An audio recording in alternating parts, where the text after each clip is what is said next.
राज्यामध्ये नगरपालिका आणि नगरपंचायतीची घोषणा झाली आणि त्यामुळे सर्वच राजकीय पक्षांनी आपली आता मोर्चेबांधणी सुरू केले। उपमुख्यमंत्री एकनाथ शिंदे यांनी कोल्हापूरमध्ये आज शिवसेनेचा गट प्रमुखांचा मेळावा घेतलेला आहे। कोल्हापूरमध्ये एकनाथ शिंदे आज सकाळपासून दौऱ्यावर, त्यांनी साधारण 12 वाजण्याच्या आसपास कोल्हापूरमधील मार्केट यार्ड परिसरामध्ये हा मेळावा पार पाडणार आहे। ज्या पद्धतीनं नगरपालिका आणि नगरपंचायतीची पश्चिम महाराष्ट्र संपूर्ण महाराष्ट्रामध्ये घोषणा झाल्यानंतर हा एकनाथ शिंदे यांच्या शिवसेनेचा पहिला या ठिकाणी एक मेळावा असेल।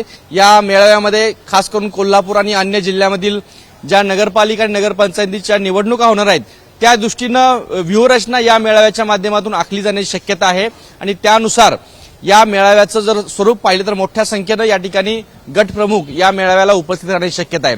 त्यामुळे एकीकडे नगरपालिका नगरपंचायत झालेली घोषणा आणि त्या सगळ्या पार्श्वभूमीवर आता सर्वच राजकीय पक्षांनी आपली मोर्चेबांधणी सुरू केली आणि त्यानुसार एकनाथ शिंदे यांच्या शिवसेनेचा हा पहिला गट प्रमुखांचा मेळावा कोल्हापूरमध्ये आज पार पडतोय।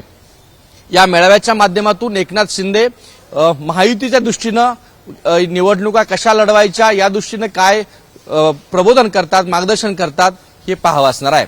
कॅमेरा पर्सन निलेश शेळ्यासोबत कुलदीप माने, एबीपी माझा, कोल्हापूर। एबीपी माझा, उघडा डोळे बघा नीट।